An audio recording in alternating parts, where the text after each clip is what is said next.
Assalamualaikum warahmatullahi wabarakatuh. Bismillahirrahmanirrahim. Alhamdulillahi rabbil alamin.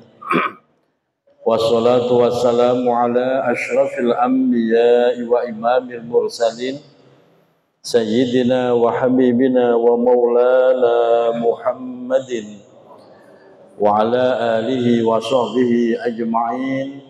Hasbunallahu wa ni'mal wakil, ni'mal maula wa ni'mal nasir, wa la hawla wa la quwwata illa billahil aliyyil azim. Allahumma anfa'na bima 'allamtana wa 'allimna ma yanfa'una birahmatika ya arhamar rahimin. Amin ya rabbal alamin. Al-Mukarramun, seluruh pengurus DKM Masjid Jami' Al-Farogo, Ketua DKM Bapak Haji Abdul Jabbar, para sesepuh, para syatid, guru kita Bapak Ustadz Burhanuddin, orang tua kita Bapak Ustadz Hendi, Bapak Ustadz Haji Rosim, Bapak Sayuti, Bapak Haji Karnadi, dan seluruh para sesepuh. Mohon maaf tidak disebut nama satu persatu tanpa mengurangi rasa takzim. Seluruh jamaah Bapak Ibu yang hadir pada kesempatan malam hari ini, semoga kita semua senantiasa Allah sehatkan lahir batin kita, Allah tambah keberkahan hidup kita, Allah istiqomahkan kita di dalam kebaikan, dan kelak diwafatkan dalam keadaan husnul khotimah. Amin ya rabbal alamin. Alhamdulillah wa syukrulillah. Segala puji bagi Allah pada kesempatan malam hari ini. Kembali Allah ringankan kaki kita, Allah lapangkan hati kita, duduk di salah satu taman surganya Allah, yaitu majelis ilmu, melanjutkan kajian kitab Nasuhaihul Ibad. Seringkali saya sampaikan, dimanapun kita hadir di majelis ilmu, jangan semata-mata niat nyari ilmu, tapi niatlah untuk bisa membersihkan hati. Dengan begitu, semakin bertambah ilmu kita, semakin bersih hati kita. Jangan sampai ilmu nambah, tapi hatinya malah kotor. Kalau itu yang terjadi, itu tak ubahnya seperti iblis. Iblis itu alim, tapi hatinya busuk. Nah, semoga hati kita terus Allah pelihara, Allah bersihkan. Amin ya rabbal alamin. Bapak Ibu jamaah yang dirahmati Allah, malam ini kita kembali melanjutkan masih pada babus sudasi, dan kita kemarin makalah ketiga itu belum selesai. Kita masih lanjutin makalah ketiga dari babus sudasi. Saya ulang sedikit keterangan kemarin bahwa di dalam makalah yang ketiga ini adalah sebuah nasihat yang datangnya dari Abu Bakar As-Siddiq radhiyallahu anhu, semoga Allah selalu meridainya. Beliau menjelaskan tentang beberapa hal. Yang pertama, beliau menjelaskan sesungguhnya iblis selalu berada di depan kita untuk selalu menghalang-halangi kita punya niat berbuat baik, sehingga kita harus waspada. Yang kedua, nafsu itu berada posisi di kanan kita, yang mana nafsu ini selalu menggerakkan kita untuk mencari kepuasan jasadiah, baik itu kepuasan anggota tubuh kita dari mata, mulut, perut, dan seterusnya, yang mana ini dorongan hayawaniyah, hewaniyah. Hewan itu yang dicari hanya kepuasan jasadnya, fisiknya.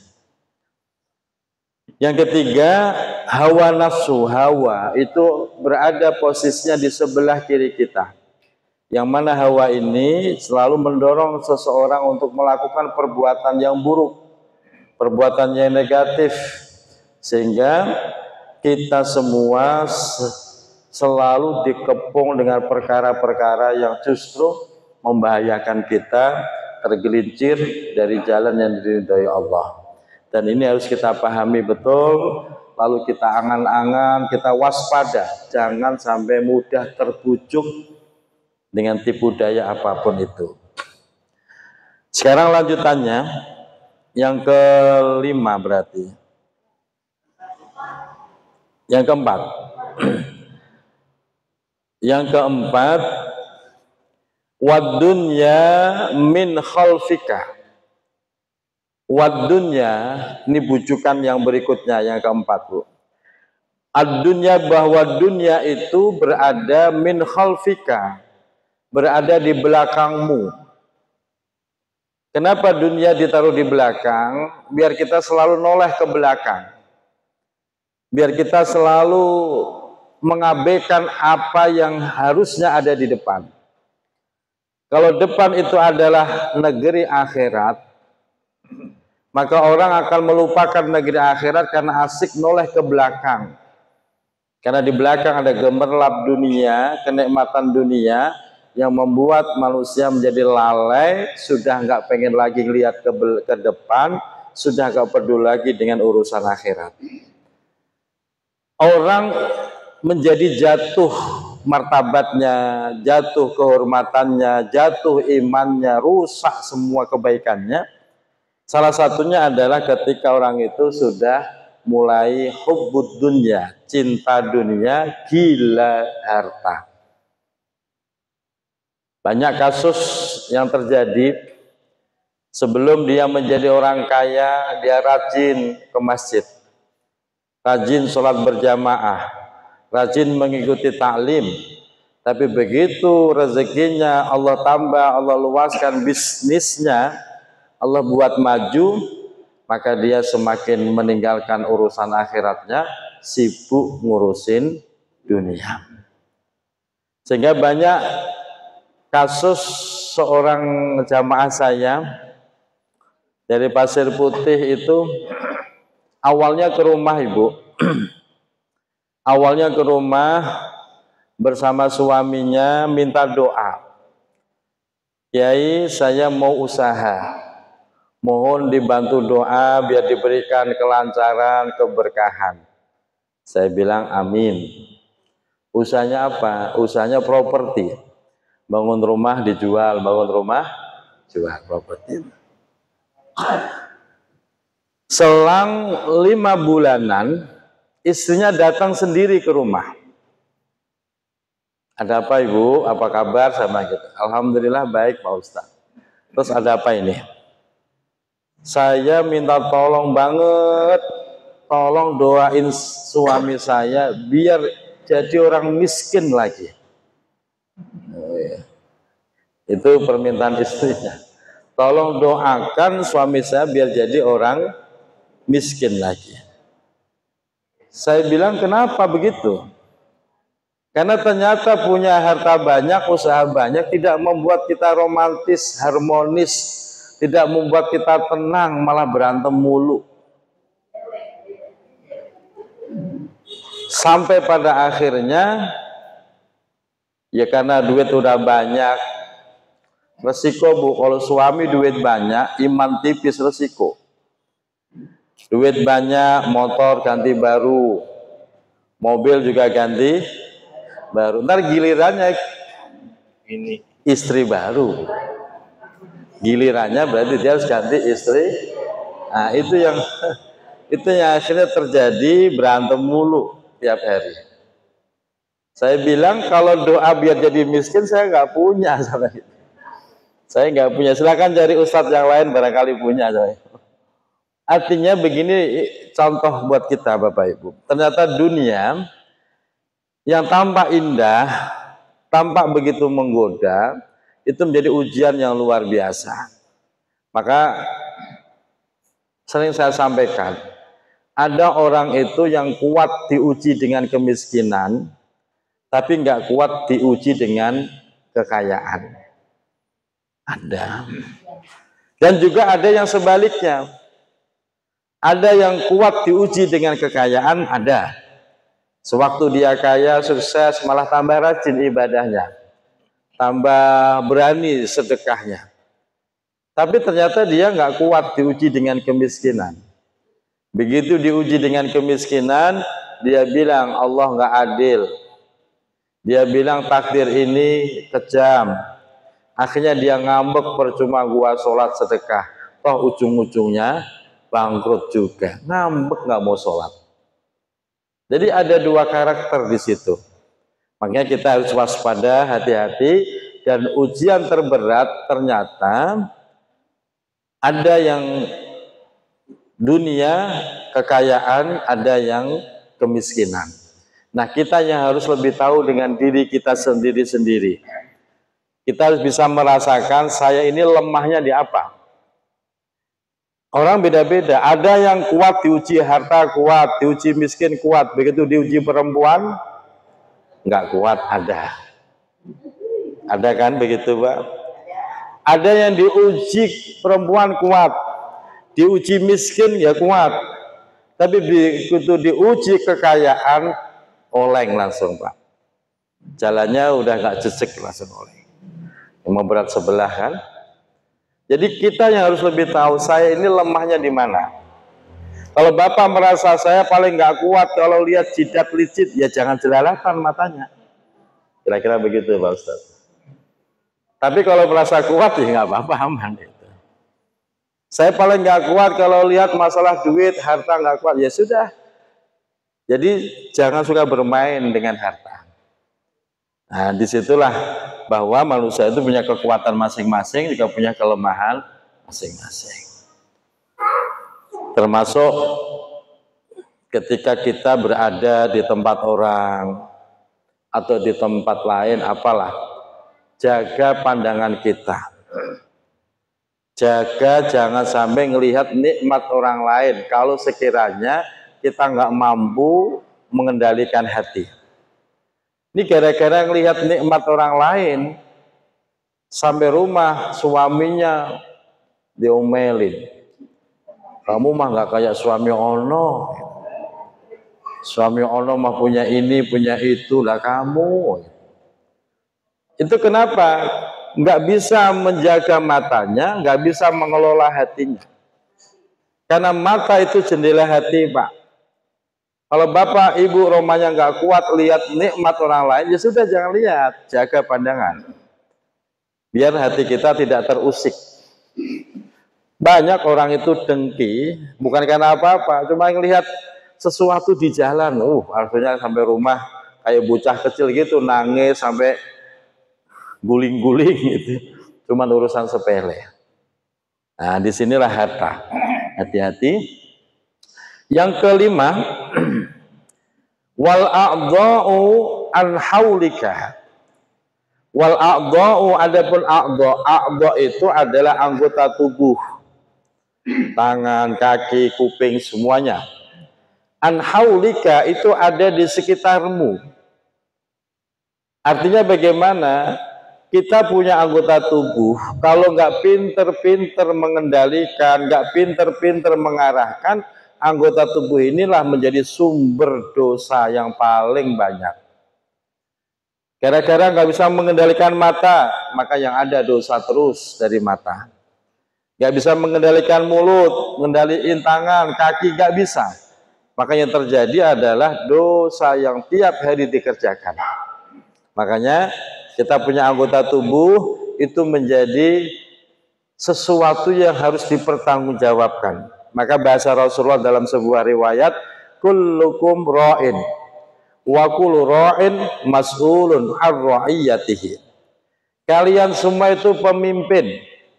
Setiap pemimpin akan dimintai pertanggungjawaban. Minimal kita memimpin anggota tubuh kita.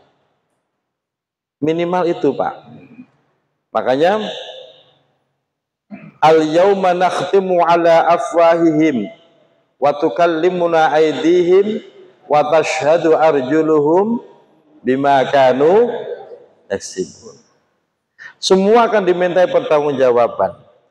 Kedipan mata kita, senyuman kita, ucapan kita, semuanya bertanggung-jawaban.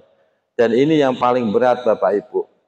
Makanya setiap kali kita mau kemana-mana, jangan lupa baca doa. Salah satu doa yang sering saya baca setiap kali keluar rumah mau pergi ngaji, ngajar kayak begini, ya Allah, lindungi aku dari keburukan setan dan perempuan. Ibu nggak usah tersinggung. Perempuan ono. Kenapa? Pertama, setan dengan perempuan beda tipis. Setuju nggak, Bu? Nggak usah tersinggung. Begini yang saya rasakan nih, saya jalan dari rumah ke sini tuh, Bu. Itu di jalanan tuh setan banyak bener. Ada yang menjelma seperti perempuan. Dia pamerin pahanya. Dia pamerin tunggirnya. Dia pamerin keteknya. Itu perempuan apa setan? Setan apa perempuan? Tuh, kan saya bilang beda tipis. Makanya kita doa, ya Allah berikan perlindungan dari keburukan setan dan perempuan. Kalau sampai ke masjid, yang saya lihat ya bidadari semua ini tadi di jalan. Itu luar biasa Bapak Ibu. Makanya doa itu menjadi penting. Sebab kalau enggak sampai berdoa, begitu kemaksiatan masuk ke mata, langsung masuk ke hati, susah ngilanginya. Kalau baru di mata saja terus kita buru-buru astagfirullahaladzim, cepat hilang. Tapi kalau sudah masuk ke hati, susah ngilanginya. Susah. Kebayang terus itu bocah mana ya. Beloknya kok lewat gang situ. Nah itu. Kebayang terus. Belum lagi maksiat-maksiat yang lain. Kalau udah masuk ke hati yang ada ketagihan. Yang hobi judi ya ketagihan judi, yang hobi mabuk ya ketagihan mabuk. Makanya menjadi penting kita mohon perlindungan dari segala macam keburukan. Dan salah satunya, Bu, fadilah agar kita dijaga Allah dari keburukan jin, manusia dan makhluk lainnya, dan dijaga dari perbuatan dosa besar, itu bacalah ayat terakhir surah Al-Kahfi setiap kali mau tidur. Sudah hafal belum, Bu? Surah Al-Kahfi ayat terakhirnya satu ayat saja. Tiap mau tidur, Pak, Bapak baca tuh. Nanti Bapak akan diberikan perlindungan Allah dari segala macam keburukan jinnati wan nas, dari jin maupun manusia, dijauhkan dari balak bencana musibah, dan dihindarkan dari perbuatan dosa besar. Dari kita nanti tidur, melek, sampai kembali tidur. Baca tuh ayatnya. Bunyinya begini. A'udzu billahi minasy syaithanir rajim. Qul innama ana basyarum mislukum yuha ilayya annama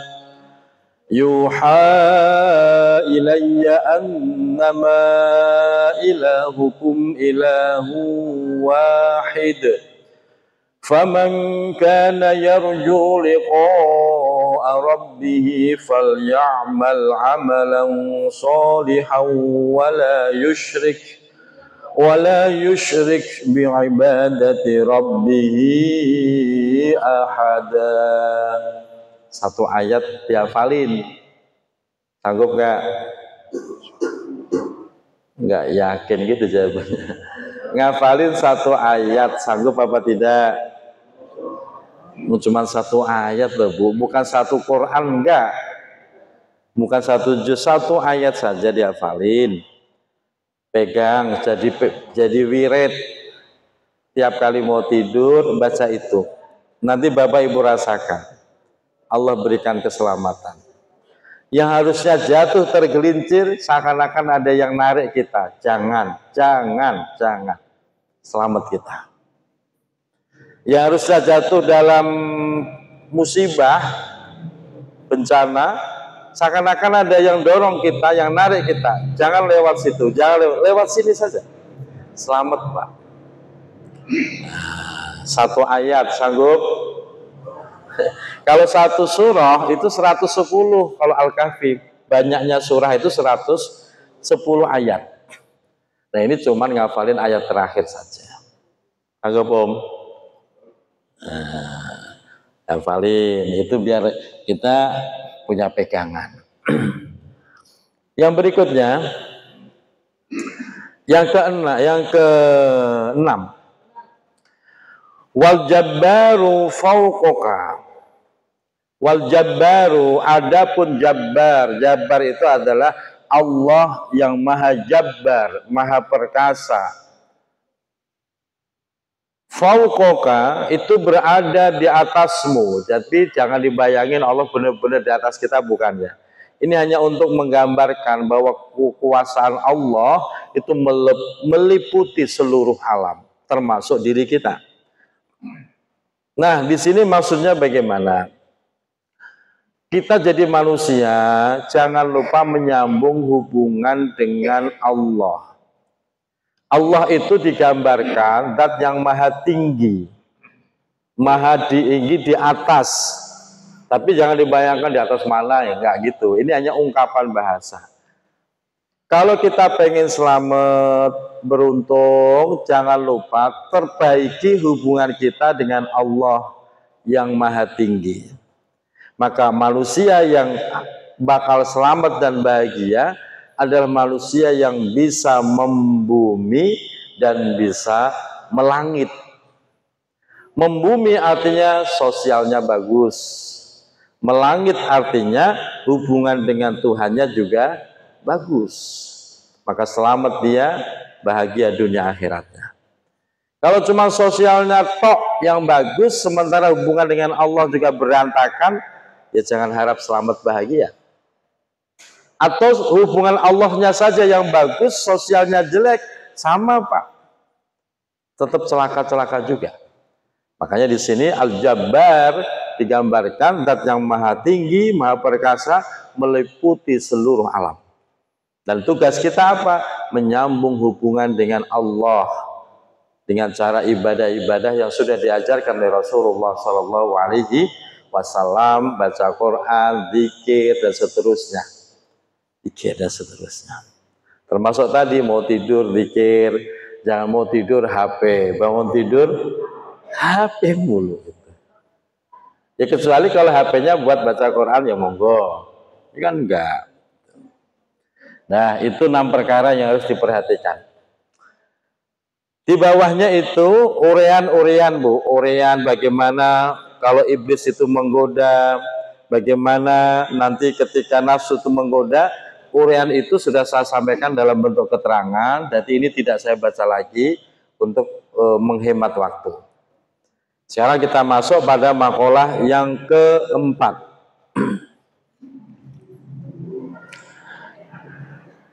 Bismillahirrahmanirrahim. Wal maqalatur rabi'ah, makalah yang keempat. Qala Umar radhiyallahu anhu. Makalah keempat ini datangnya dari sahabat Umar bin Khattab. Beliau menyampaikan, Innallaha ta'ala katama sittatan fi sittatin. Umar menyampaikan bahwa sesungguhnya Allah Subhanahu wa ta'ala katama sittatan, menyimpan, menyembunyikan 6 perkara. Fi sittatin, di dalam 6 perkara.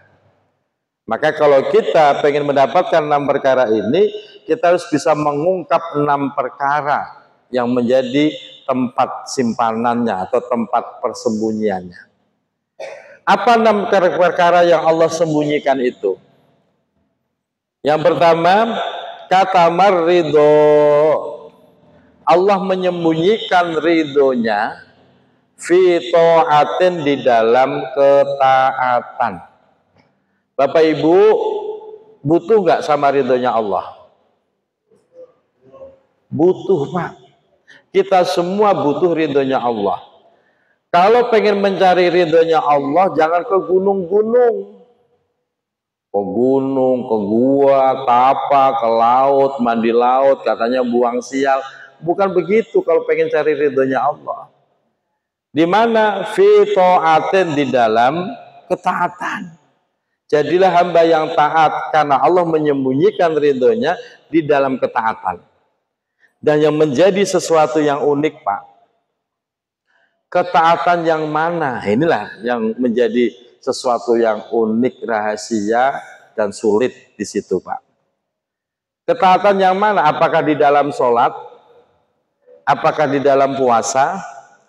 Atau saat kita membaca Quran? Ini masih menjadi sebuah rahasia. Oleh karena itu, ulama berpesan kepada kita kalau lagi ibadah, Bapak Ibu, jangan pilih-pilih. Jangan pilih-pilih. Asal itu kebaikan, kerjakan. Siapa tahu Allah menyimpan keridhoannya di situ. Kita sholat 5 waktu. Kita sholat sunnah, tahajud, duha. Kita baca Quran, kita juga puasa. Ternyata ridhonya Allah tidak disembunyikan di situ. Ternyata ridhonya Allah disembunyikan ketika ibu ketemu suami, terus senyum, terus kerebus air.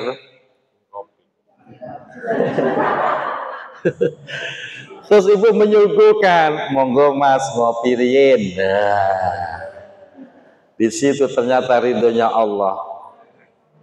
Bisa dipahami maksudnya, Pak? Jangan sampai begini, merasa bahwa sholat itu penting, tahajud penting, baca Quran penting, terus menganggap menyambut suami sesuatu yang tidak penting. Ibu abaikan, ternyata Allah menyembunyikan ridhonya di situ. Makanya jangan pernah milih-milih kebaikan, kerjakan semua. Baca Quran cakep, ngafal Quran cakep, sedekah juga cakep. Ternyata ridhonya Allah disembunyikan ketika kita tengah malam didodok pintu kita karena ada tamu yang anaknya nangis kejer, gak mau diem. Yai, jam 2 Bu. Ya udah kita ucek-ucek mata, ada apa? Anak saya nangis, gimana ini urusannya loh. Bisa jadi ridhonya Allah disembunyikan saat kita melayani seorang tamu. Jadi jangan pernah begini, saya udah dapat ridhonya Allah, mana buktinya? Saya sholat, saya tahajud, saya baca Quran, ilokan. Enggak begitu konsepnya. Masih rahasia. Seorang suami nyari nafkah, taat, itu ketaatan. Membahagiakan istri, ya ketaatan. Membahagiakan anak, ketaatan. Tapi ternyata ridhonya Allah tidak disembunyikan di situ. Ridhonya Allah disembunyikan saat seorang suami berkunjung ke rumah ibunya yang sudah tua renta, seorang diri. Bisa jadi disembunyikan di situ ridhonya Allah. Kalau ternyata ridhonya Allah di situ dan Bapak tidak mengambil itu, maka seluruh ketaatan kita yang lain nggak ada nilainya sama sekali. Jelas Bapak Ibu? Dalam sebuah keterangan, seorang ulama hebat dengan karya-karyanya yang luar biasa. Suatu hari ketika dia telah menulis suatu kitab, ada seekor lalat yang kecemplung di dalam wadah tintanya. Di situ lalat itu diambil, dibersihkan dan dibiarkan dia terbang. Ternyata ketika dia wafat, Allah ridho kepada dirinya bukan karena karya kitab-kitabnya yang luar biasa, tapi karena Allah ridho ketika dia menyelamatkan seekor. Coba itu. Ini yang sulit. Makanya jangan pernah meremehkan perbuatan baik Jangan pernah milih-milih perbuatan baik. Pokoknya yang bisa kerjakan semua. Jelas Ibu? Kalau ada pengamen datang ke rumah, jangan ditutup pintunya. Bu, siapa tahu justru ridhonya Allah itu ketika Bapak Ibu membagi pengamen, membagi pengemis dengan nilai yang hanya Rp2.000. Ternyata Allah ridho. Kan luar biasa itu. Yang umroh tiap tahun, haji tiap tahun, bagus nggak? Bagus. Ternyata ridhonya Allah nggak disembunyikan di situ. Ridhonya Allah disembunyikan, dia punya tetangga, seorang yatim yang kelaparan, SPP nunggak. Tapi dia nggak peduli dengan yatim itu, maka semua menjadi sia-sia. Naudzubillah ini. Nah, makanya disinilah kita apapun kebaikan itu kerjakan selama kita tahu. Dan setiap kali ada kebaikan, kita harus bisa melibatkan diri menjadi bagian dari kebaikan itu. Nah, itu pembangunan masjid, musola, atau perbaikan jalan, atau mungkin saudara kena musibah, berusaha melibatkan diri di setiap kebaikan yang ada. Dengan harapan siapa tahu disitulah ada ridho Allah Subhanahu wa Ta'ala. Nah, ini dimaksud Allah menyembunyikan ridhonya di dalam ketaatan. Nah, ketaatan yang mana? Ini yang harus kita cari bareng-bareng. Itu. Sekarang yang kedua. Wa katamal godoba. Desa belum? Belum. Wa katamal godoban, dan Allah menyembunyikan godobnya, yaitu marahnya, murkanya. Di mana? Fi ma'siyatin, di dalam kemaksiatan. Kemaksiatan yang mana?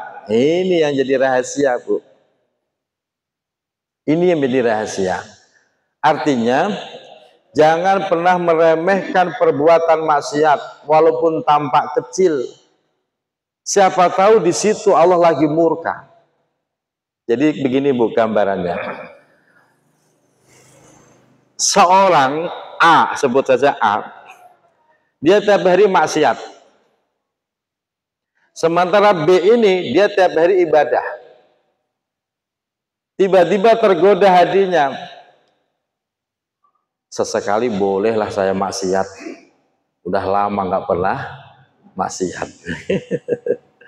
Begitu sekali-kali dia maksiat, ternyata di situ Allah lagi murka-murkanya. Habis nggak itu orang? Habis, Bu. Sementara yang si A, ketika dia tiap hari maksiat, ternyata di situ Allah lagi nggak murka, sehingga dia ketemu taubatnya, sehingga dia menjadi taubat, ketemu ampunan Allah. Ingat cerita Barseso? Pernah dengar cerita Barseso? Itu ulama hebat, muridnya puluhan ribu, semuanya bisa sholat di awang-awang, saking hebatnya, Bu. Barseso itu ketipu, Pak, dengan setan. Yaitu tadi, dia merasa sudah ibadah puluhan tahun, takwa puluhan tahun, bolehlah sekali-kali maksiat. Kalau cuma sekali nggak apa-apa kali ya. Gitu. Begitu sekali maksiat, ternyata Allah sedang murka-murkanya, mati hussuul khotimah. Naudzubillahi min. Nah, makanya jangan pernah meremehkan perbuatan maksiat. Terus jangan salah tangkap. Oh, kalau gitu mending maksiat tiap hari kali ya aman. Ya, salah paham jadinya. Intinya jangan pernah meremehkan perbuatan maksiat walaupun itu tampak sepele. Takutnya pas kita lagi maksiat, pas Allah lagi murka. Demikian, semoga bermanfaat. Assalamualaikum warahmatullahi wabarakatuh.